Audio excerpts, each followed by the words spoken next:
Au commencement, Dieu était déjà là. Par la puissance de sa parole, il a créé l'univers et le temps à partir de rien, pour son bon plaisir.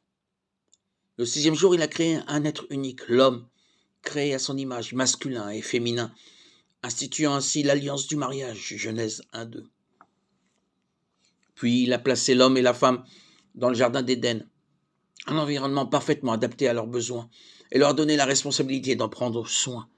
Il leur a permis de manger des fruits de tous les arbres du jardin, sauf un, l'arbre de la connaissance du bien et du mal. Ils avaient le choix de lui obéir ou non, mais Dieu les a avertis que s'ils lui désobéissaient, ils mourraient. Genèse 2, 15, 17. Entre-temps, au ciel, un archange du nom de Lucifer s'était rebellé contre Dieu et avait été jeté dehors avec un tiers des anges. Alors il est venu dans le jardin où se trouvaient l'homme et la femme, a pris la forme d'un serpent et a tenté Ève, la première femme, de désobéir à Dieu en mangeant du fruit, interdit. Il lui a dit qu'elle ne mourrait pas, mais que le fruit serait bon pour elle. Elle s'est laissée séduire par ses mensonges et a mangé du fruit interdit. Puis elle en a donné à Adam, son mari, qui en a mangé aussi. Ils ont immédiatement compris leur erreur, ont eu honte et se sont sentis vulnérables et dénudés. Quand Dieu est venu les trouver, ils se sont cachés. Ésaïe 14, 12, 15, Genèse 3. Évidemment, Dieu les a trouvés et jugés à cause de la faute de l'homme. Le sol a été maudit.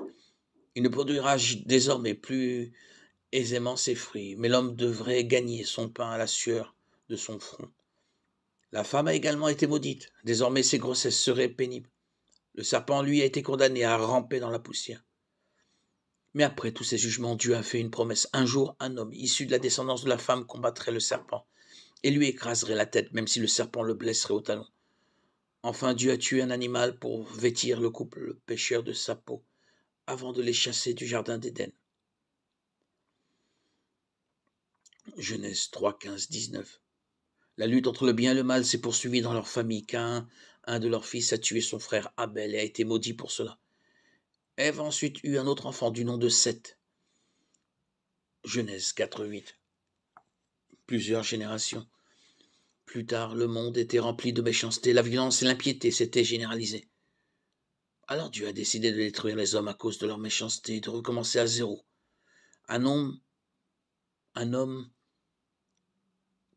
du nom de Noé, un descendant de Seth, a reçu la grâce, la faveur imméritée de survivre.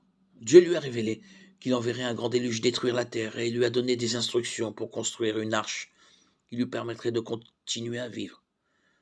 Noé a construit l'arche